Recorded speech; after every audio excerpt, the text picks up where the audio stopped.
ఇవ్వదు. పాత్రులకు ఏ దానం చేసినా అది సత్ఫలితాన్ని ఇస్తుందని చాలామందికి తెలియకపోవచ్చు.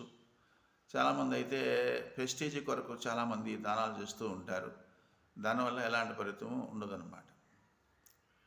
కాబట్టి పాత్ర ఎరుంగుండి దానం చేయటం అంటే, దానం తీసుకునేవాడు వాడు మంచివాడా, పరిశుద్ధుడా, ఉత్తముడా, ఉత్తమ గుణం కలిగిన వాడా అని కొంచెం ఆలోచించి పరీక్షించి చేస్తే అది మహత్తర ఫలితాన్ని మనకిస్తుంది.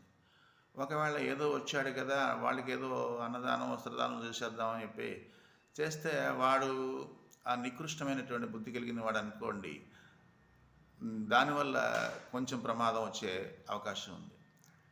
అంటే ఒకనికి భోజనం పెడితే ఆ భోజనం భోంచేసి ప్రీతిగా ఆనందాన్ని పొంది ఆశీర్వాదాన్ని ఇచ్చి వెళ్ళేవాడు మహా పుణ్యాత్ముడు అని చెప్పచ్చు.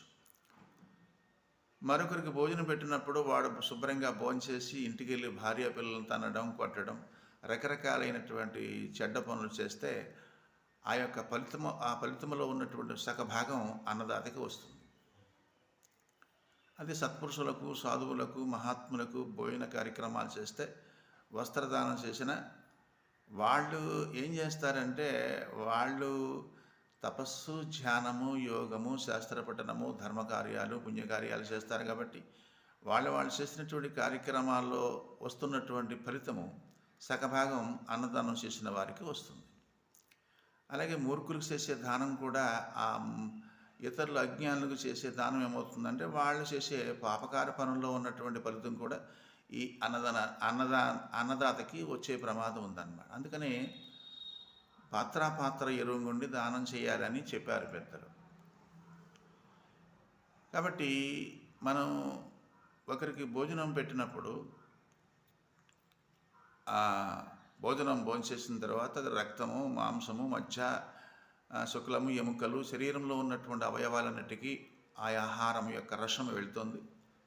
ఈ సప్తధాతువుల యొక్క సమ్మేళన అనేటువంటి శరీరంలో వాళ్ళు ఉంటారు.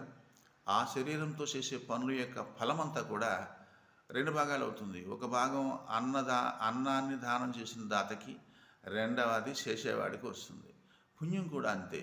మంచివాళ్ళు కూడా ఏం చేస్తారంటే, సాధుపురుషులు మనం ఇచ్చినటువంటి ఆహార పానీయాలు తీసుకుని వాళ్ళు తపస్సు, ధ్యానము, యోగము, శాస్త్రపఠన ఇటువంటివన్నీ చేస్తారు కాబట్టి వాళ్ళు చేసే పనుల్లో సగభాగం మనకు వస్తుంది. అందుకని పాత్ర ఎరుగుండి దానం చేయాలి.